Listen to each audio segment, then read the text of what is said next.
శ్రీ క్రోధినామ సంవత్సరంలో ధనుస్సు రాశి వారికి ఏ విధంగా ఉందో ఒక్కసారి చూద్దాం. మూలా నక్షత్రం మొత్తం 4 పాదాలు, పూర్వాషాఢ నక్షత్రం మొత్తం 4 పాదాలు, ఉత్తరాషాఢ నక్షత్రం 1వ పాదం. వీరు ధనుస్సు రాశి కిందికి వస్తారు. వీరికి రాహు అర్ధాష్టమంలో ఉన్నారు. మిగతా గ్రహాలన్నీ కూడా మంచి బలంగా ఉన్నాయి. గత సంవత్సరం కంటే ఈ సంవత్సరం మెరుగైన ప్రదర్శనను ప్రదర్శిస్తారు. రుణాలు ఏమున్నా కూడా అవన్నీ కూడా ఖచ్చితంగా తీరిపోతాయి. వివాహం కావలసిన వారు ఖచ్చితంగా వివాహం జరుగుతుంది. అలాగే సంఘంలో గౌరవ మర్యాదలకు ఎక్కడా కూడా లోటుపాటు అనేది లేదు. అనుకున్న పనులు అనుకున్నట్లుగా అందరి యొక్క సహాయ సహకారాలు పుష్కలంగా ఉంటాయి. అలాగే జవాన్ల విషయానికి వస్తే కనుక వీరు పోరాటపడి ప్రదర్శిస్తారు. అలాగే అధికారుల యొక్క అండదండలు కూడా పుష్కలంగా ఉన్నాయి. వీరికి ప్రమోషన్స్ కూడా వచ్చేటువంటి అవకాశాలు కూడా పుష్కలంగా ఉన్నాయి. ఆరోగ్యం పైన ఖచ్చితంగా శ్రద్ధ అనేది 100కు 100% అవసరం వీరికి. అలాగే రైతుల విషయానికి వస్తే కనుక వీరు కూడా వేసిన ప్రతి పంట కూడా చేతికి అందుతుంది.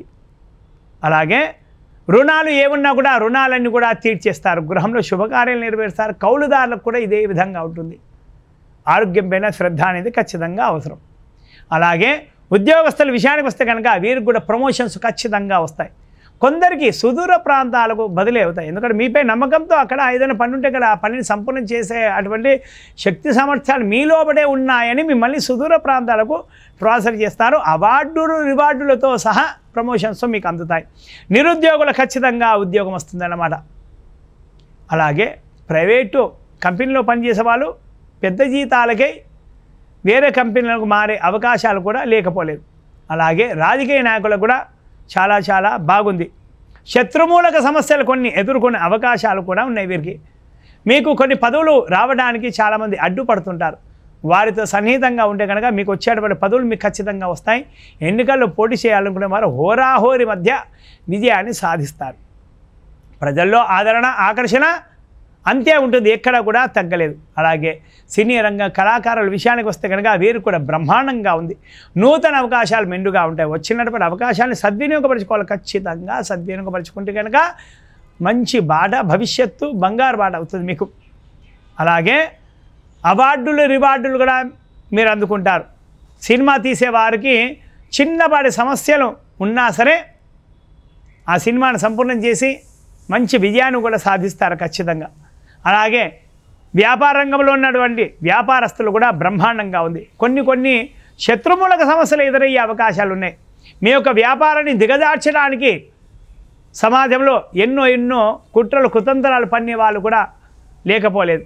వారిని కంట కనిపెట్టినారంటే ఖచ్చితంగా మీ వ్యాపారం సజావుగా సాగుతూనే ఉంటుంది. ప్రజల్లో ఆదరణ ఎక్కడ కూడా లోపించదు. మంచి లాభాలు గడిస్తారు.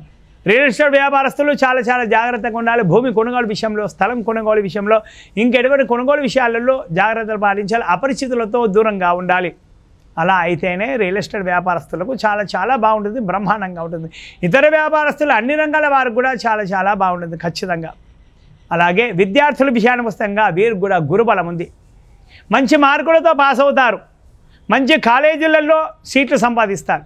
కానీ కాలేజీ పోయిన తర్వాత కొందరు స్నేహితుల వల్ల, చెడు స్నేహితుల వల్ల గొడవలు వచ్చేటువంటి అవకాశాలు కనిపిస్తున్నాయి.